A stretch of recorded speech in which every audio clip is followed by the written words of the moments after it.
what is amplitude modulation, that is AM. When the amplitude of high-frequency carrier wave is changed in accordance with the intensity of the signal, this process is called amplitude modulation. In the amplitude modulation, only the amplitude of the carrier wave is changed. The frequency and the phase of the carrier wave remains constant. The first visual shows the principle of amplitude modulation. The diagram also shows the audio-electrical signal of frequency Fs. The second visual shows a carrier wave of constant amplitude with frequency Fc. The third visual is the amplitude modulated wave. It is to be noted that the amplitudes of both positive and negative half cycles of carrier waves are changed in accordance with the signal. Thus, the amplitude of the modulated wave possesses the frequency of. Dear students, good morning. Wishing you a happy new year. Today is the first session of the analog communication lab. In this lab, we are doing amplitude modulation and demodulation. So what is amplitude modulation and demodulation? It is defined as a system of modulation in which the amplitude of the carrier is made proportional to the instantaneous amplitude of the modulating voltage. So this is the trainer kit or practical board which we are using in the lab. This board has different sections like this. This is the generator section. It is a sine wave generator having different frequency outputs 20 Hz, 200 Hz and 2 kHz. From here we can change the frequency. If we have selected 20 Hz, we can change with this port 0 to 20 Hz. If we have selected 200 Hz, we can change from here 0 to 200 Hz. In the same way, we can change in this section 2 kHz. So for all the frequencies, here we can change the amplitude. The second part, the second section of this board is carrier generator. This is the carrier generator in this board where the frequency is fixed and the amplitude we can vary. This section is the modulator section of the trainer board and this is the demodulator section of the board. Here is the supply, power supply, inbuilt power supply of the trainer board. First of all, we check all the signals on this board.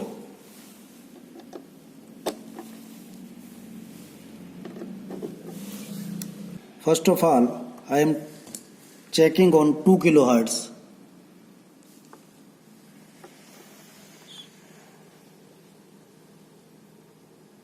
This is the frequency. I have selected 2 kHz and varied up to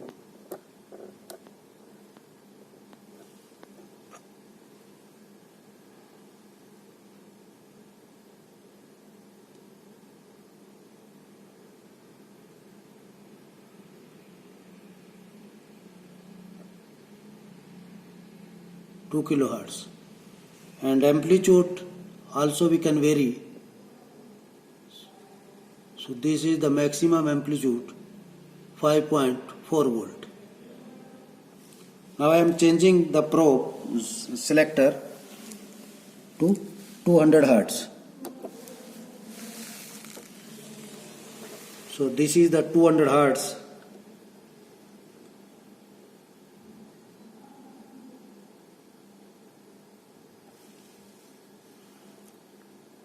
And the amplitude is also varying in the same way. So this is the 20 Hz frequency and amplitude also we can vary in the same way. So this is the first section of this board, sine wave generator. Now the second section is carrier generator. The frequency of the carrier we have fixed for the practical purpose, that is 44 kilohertz. We will change the amplitude. This is variable 0 to 6 volt. Like this we can vary. This is 0 to 6 volt. The signals, message signal and carrier signal. The frequency of carrier signal, as I told you, that is 44 kilohertz we have fixed as maximum, and the sine wave frequency we can vary as per our practical. Now we have to connect all the inputs. First of all, connect the sine to the modulating input where TP2 is. We will connect the modulating input sine wave at TP2 and carrier at the carrier input. So here we will get the amplitude modulated output.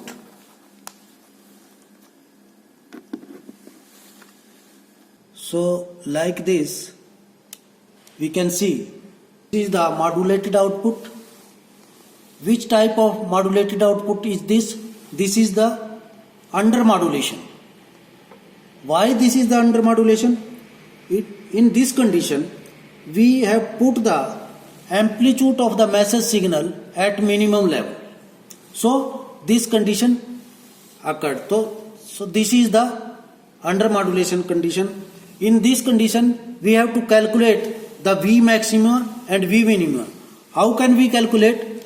So this is V maximum, peak to peak. We will calculate this up to here. This is V maximum. In the same way, this is V minimum. This one is V minimum. This value is peak to peak at Y position, and this is V minimum. So this is the perfect modulation, and we can calculate V maximum and V minimum, and by using the formula you can calculate the index, modulating index of the amplitude modulation. Now I am changing the conditions and increasing the level of the input. My means amplitude of the input.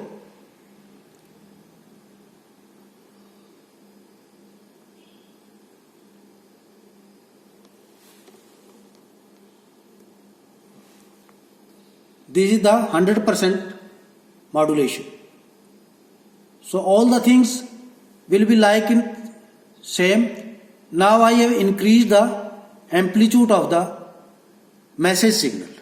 In this condition our minimum will be 0.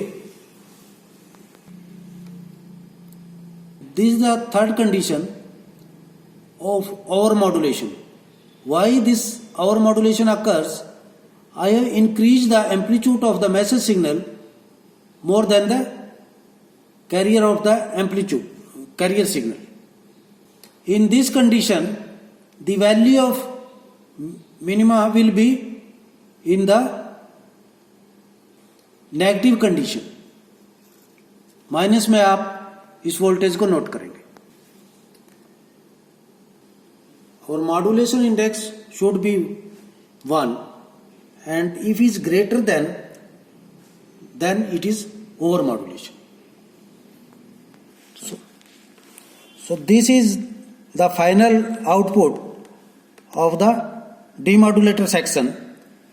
This is our demodulator section. In this section envelope detector is used, so we will connect the modulated output to this detector, and this is the detected output. Yellow one is our input signal and green is our output signal. Here there is a difference in voltage, that is due to envelope detector. We can change this by using a op-amp. Reading we will attach with this video. So this is V maximum, peak to peak, we will calculate this up to here, peak to peak. We will calculate this up to here. This is V maximum. In the same way, this is V minimum. This one is V minimum. This value is peak to peak at Y position, and this is V minimum. So this is the perfect modulation, and we can calculate V maximum and V minimum, and by using the formula you can calculate the index, modulating index of the